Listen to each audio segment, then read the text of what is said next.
Welcome back to the vlog, guys, and welcome back to beautiful Papua New Guinea. We're out here at Random Bush location today, and just flying back to Goroka today. We were going to be flying to the steepest and shortest runway today, but the winds are just too strong today to be even attempting that, so especially with the amount of weight I have on board today. So I've got a headwind today coming out of here, which is great. Typically we have, and it'll just be like a pretty strong crosswind right after that, right when we basically immediately take off. The windsock's just blowing around down there, as you can see. So if we are not, be 30 knots indicated by that little trail where it is when we pass that.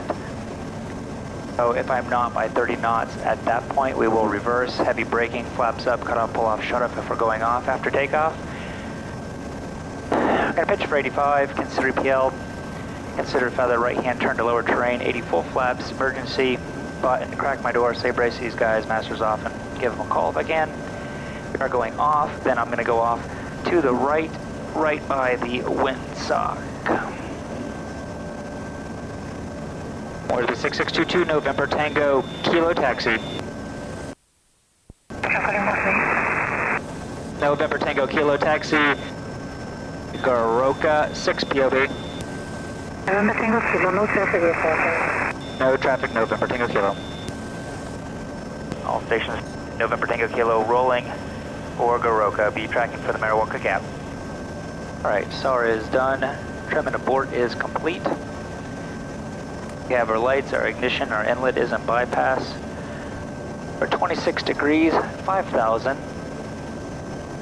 1380, 1330 for 1380 today. Ignition, condition, flaps 20, fuel and harnesses. Checklist is complete. Make sure I don't have any dogs on the edge of the runway. Alright, 30 knots by the first trail. 1330, 1380.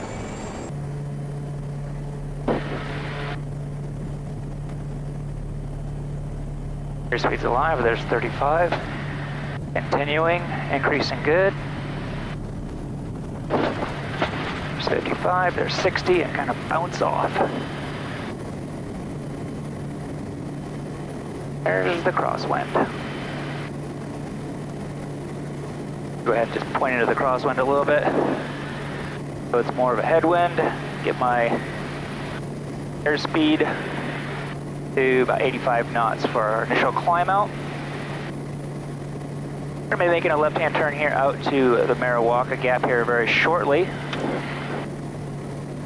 I've got 10 knots of wind now, kind of off my head, so I don't really want to just immediately turn down the valley with 10 knots because I know that the wind's coming from the other direction down there, and it's just going to whip me around. So what I'm going to do is just kind of stay off to this side where it's super big open. Now it's 14 knots.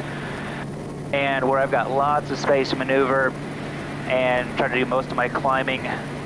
Oh, actually, I think I'm just going to go this way. Forget going to Mariwaka Gap. We're just going to go out this way just because it's so much bigger.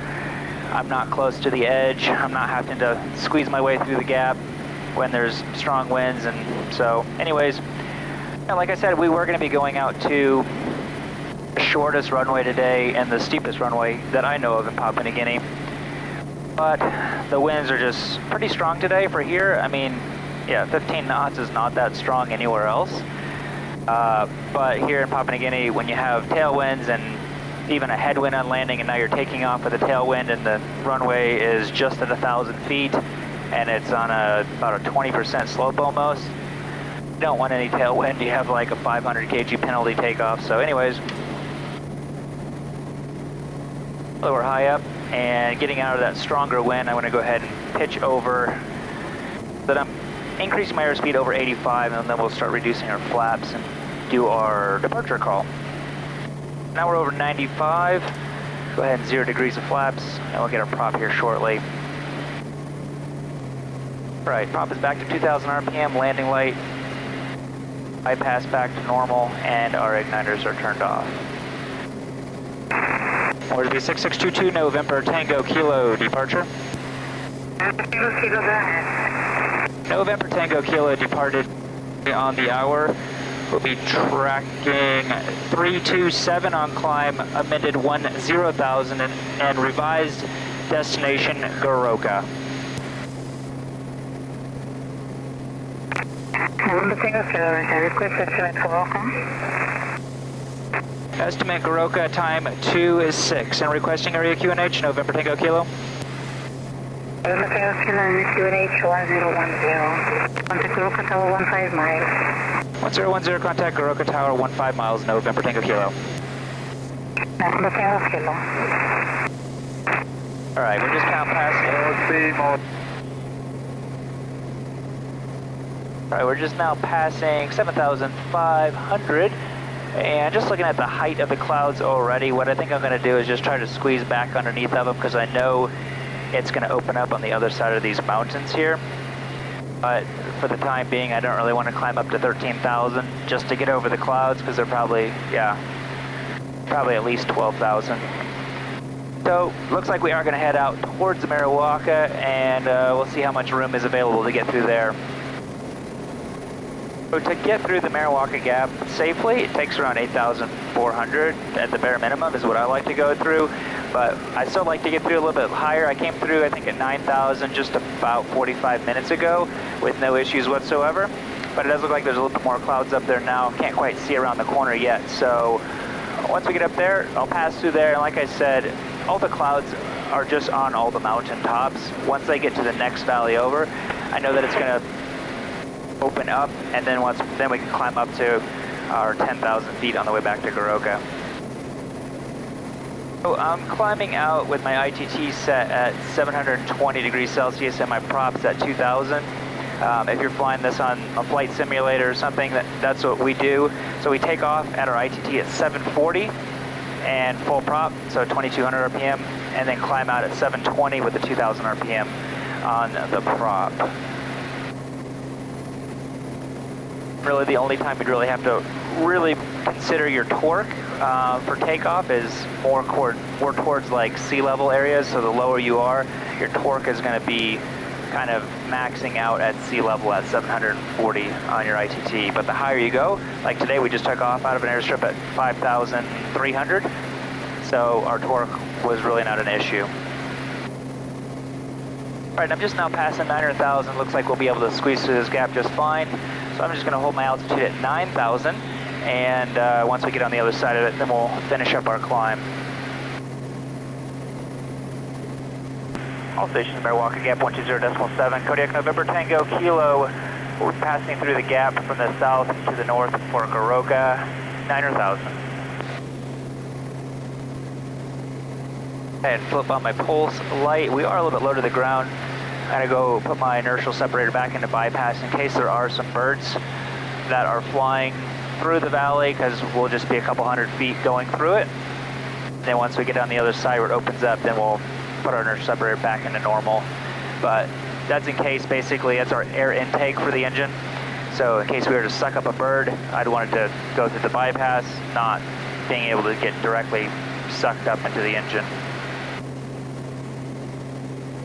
Alright, it looks like there's going to be more clouds than I was hoping for, so I'm going to bring my torque back to 1,250 foot-pound of torque. That's going to be my cruise power back to Goroka. I've got passengers on board, so I've got to stay VFR today.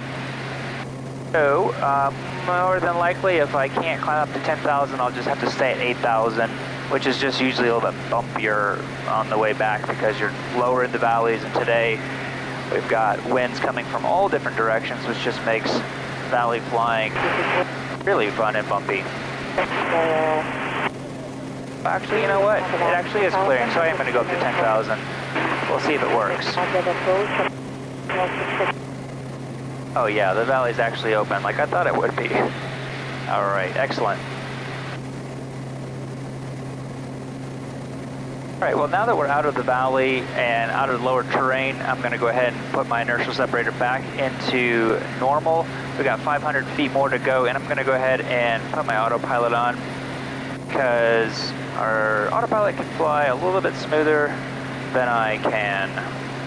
So, just because I have passengers, I want their experience to be as good as possible, because We've got a couple people on board. This is their first time flying on an airplane, so I'm sure this will be nerve-wracking enough.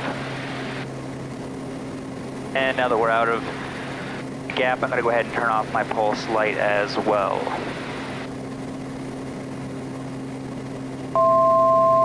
Alright, that buzzer you just heard is just letting me know that I'm 200 feet before my altitude that I put into my altitude select. So 10,000, so we've got 100 feet yet to go now. So on my autopilot, my altitude select and my vertical speed selected, so when I have my altitude selected, it will level itself off at whatever altitude I put into my altitude select. I just turned off the fuel on my right side, just because this plane consistently burns off the right side more than the left. But to remind myself, I'm going to go to the timer reference button and set up my timer, let's see, for, I'm guessing, about 10 minutes. And that way, it will set up an alert right here in the corner, and it will flash when that timer's done, reminding me to flip my fuel back on. I don't need to run myself dry and have an accident because I've left the fuel off, even though I've got fuel on my other wing. All right, I'm going to go ahead and show you what we have. We have a V2 tracker. It's a company, I believe, out of New Zealand, and what this allows us to do is to be able to text back and forth to our home base. So the first thing we're going to have to do is just go ahead and connect it to Bluetooth. We're in Kilo today, and we can just go ahead and text back there. So I'm going to go ahead and just text my home base, letting them know that I'm going to just not do the flight out to Asiana today. Yeah, having that is so nice. What we do have is we also have this little tiny keyboard. We also have this little tiny keyboard here that we can type little messages on as well. And before we had that, we had only HF radio. Now, some of you guys have asked what type of HF radio we use here, and I know nothing about it. To be honest, all I know is to use it, and that's it. So yeah, sorry I don't have any more information for you. But yeah, since we've got the V2 tracker, it is a million times nicer to be able to contact our home base. If our schedule's changed, they can contact us. If they needed to let us know, hey, go over here and pick this person up for a medical flight or whatever else, it's so much easier to get a hold of each other now. It actually looks like my fuel is evened out in just 4 minutes, so I'm going to go ahead and turn it back on and then just go ahead and reset my timer mode here. And it doesn't look like we're going to be able to hold 10,000 feet for much longer, and I don't really want to climb up because I'll immediately have to climb down. And because I do have some new flyers on board today, I'm just going to go ahead and start my descent on down now, and that way I have a nice, slow, shallow descent for any inexperienced flyers. We'll just come down around probably 400 feet per minute until we get underneath these clouds. I'm guessing probably only at 9,000, so we'll just drop down to 8,000 feet. Then once we get within 30 nautical miles of Goroka, what we'll do is we'll do just an area call, let people know that we're just about ready to come into the Goroka airspace, and if anybody's coming in or out of there, they'll be listening on that frequency as well.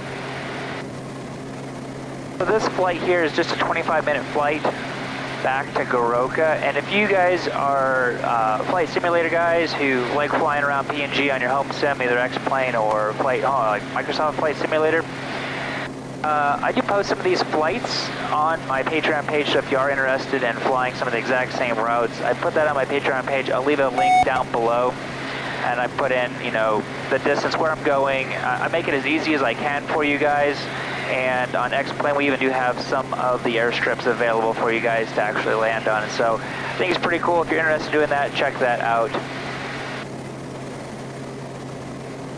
Alright, yeah, it looks like the bases are just below 900,000, so 8,900.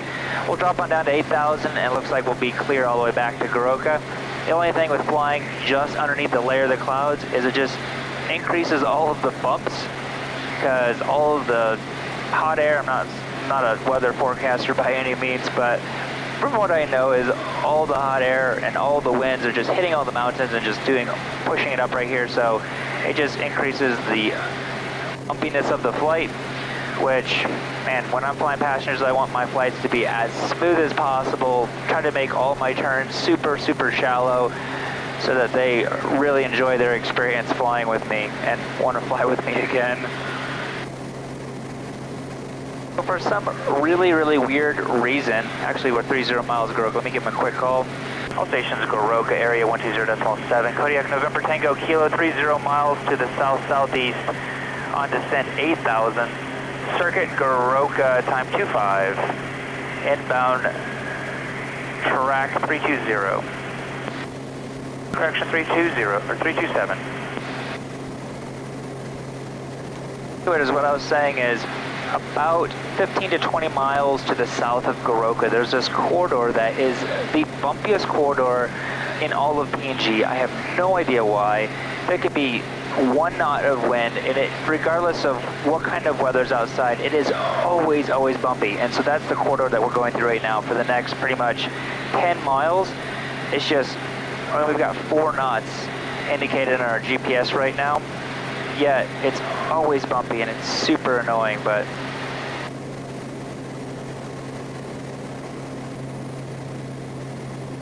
now 20 nautical miles out, I'm going to go ahead and set up my descent angle in the GPS. So we want, basically what I could do is just set up 500 feet before, or you could even just set it up as the actual runway, because we're going to be more or less coming straight in today. And we'll set up my vertical speed at 500, just because I do have some passengers, I'll keep it at 500 feet per minute today. And as you can see, it throws a little top of descent on there, so we're just about top of descent now. We're just now almost approaching 15 miles. That's when our vertical track. There's Betty letting us know it's time to go down. So we'll do our vertical speed on autopilot, 500 feet per minute down. Then we'll also turn our altitude select bug down to 5,100, and that way it's going to throw a little cyan arch on the screen, letting us know when we're actually going to arrive at that specific altitude that we've got to set up. Goroka Tower, November Tango Kilo. November Tango Kilo, Goroka Tower. November Tango Kilo, 15 miles to the south, left 8,000 on descent. Your circuit time, 26. November Tango Kilo, Roger, QNH 1018. Runway 35 right. Track initiative for right base, report on base. We're starting up now. Death 8, number Alpha Tango for Najab. Track report right base for 35 right 1018 and copy departing traffic shortly. November Tango Kilo. Alright, we're 12 miles out now, so let's go through our checklist. Our selectors are both on now, and we'll check our brakes. Our TAWs we can actually turn on. Had it turned off just because we were low to the ground. Our VREF, we'll switch over to our aux page, and it says our landing weight's going to be 6,500. Correction, yeah, 6,460. So 6,400 by the time we land. So we're looking at 70 knots for our VREF. Flip our landing light and our pulse light on. Here shortly below 140 knots, we'll put our inertial separator into bypass. If we do need to go around for any reason, it's power up 20 degrees, flaps pitch for 73, straight ahead, or maneuver is required. And reset power to 740 on the ITT. Prop and harness, we're 9 miles out at 6 miles. I'm going to go ahead and reduce my power, put my prop forward. Like I said, when I do have passengers, I want to make my all my transitions nice and smooth and easy for them, so that they don't even really notice that we're making transitions. So if I was by myself, I usually wait till about 3 miles and just keep my speed up and then chop everything as quickly as I can. We're ready, go ahead with clearance, November, okay. Alright, 6.4 nautical miles out. Just going to slowly push my prop forward. As we're getting jobbled around with all this wind, even though I've only got 7 knots in the tail. And reduce my power. Go ahead and reduce it all the way down to 400 foot-pound of torque. That's just going to slow me down. We've got an airplane taking off right now, so I don't want to keep my speed up too much until we've got some space in between us. So below 140, we'll do our inertia separator and a bypass. Below 138 knots, we'll do our first 2 degrees of flaps. We're at 6,300. I want to be turning basically base at 5,800 and my final at 5,600 here into Goroka. Okay, so flying through some smoke right now, and I don't really see him taking off yet. He should be probably airborne by now. Oh, there he is. He's almost the same level as me, and he's just at the end of the runway, so. And November Tango Kilo has departing traffic in sight. Tango Kilo, roger, and your distance now? 3.3, and entering base here shortly, November Tango Kilo. Tango Kilo, 35 right, clear to land. We'll land 35 right, November Tango Kilo, now turning base. Alpha Tango, when ready, left in. Alright, so I'm already a couple feet, 100 feet high, so I'm going to go ahead and reduce my torque all the way down to 300. Alpha Tango, when ready, make a left in. Left turn when ready, November Tango. And we're going to shoot for, because we have a 7-knot tail line, we'll just bump our airspeed up by 5 knots just in case it does drop off. So we'll be coming in at 75 knots instead of 70. It's a long runway, so there's no point in coming in as slow as possible. There's 5,800 now, turning final at 5,600 feet. We have been cleared to land. Prop and harness are done. Lights and inlet are done. Full flaps checklist complete. 500. It is 5,600, now turning final. And we'll be slowing to, like I said, 75 knots. We've got 2 runways, the long one and the short one. We land on the short one. And right at the 500-foot marker, there's a massive dip. And it probably drops down probably about 3 feet over the next 500 feet. So our most difficult landings ever, all the pilots say, is Goroka. I think I've had my worst landing here at Goroka. Someone was filming with their cell phone. I hit so hard they dropped it on the floor. It was rather embarrassing. Alright, 4 knots on the tail. A little bit faster than I said I'd be. Alright, checklist is complete. We're continuing. There's 75. And November Alpha Tango departed 26, tracking 105, climbing 13,000, no depth 50. Alpha Tango, 15 east, contact Mosby. 123 decimal 9. There we go, that was actually nice and smooth. Anyways guys, we're back at Goroka. Thank you for taking the time to watch this video. If you did like it, please give me a thumbs up. It definitely does help my channel grow. And consider subscribing if this is the kind of content you enjoy watching. I put videos out every single Saturday and even on some Wednesdays. So if this is something you guys like, be sure to subscribe. Leave a comment down below what you thought of this flight and what you think it might be like flying here in PNG.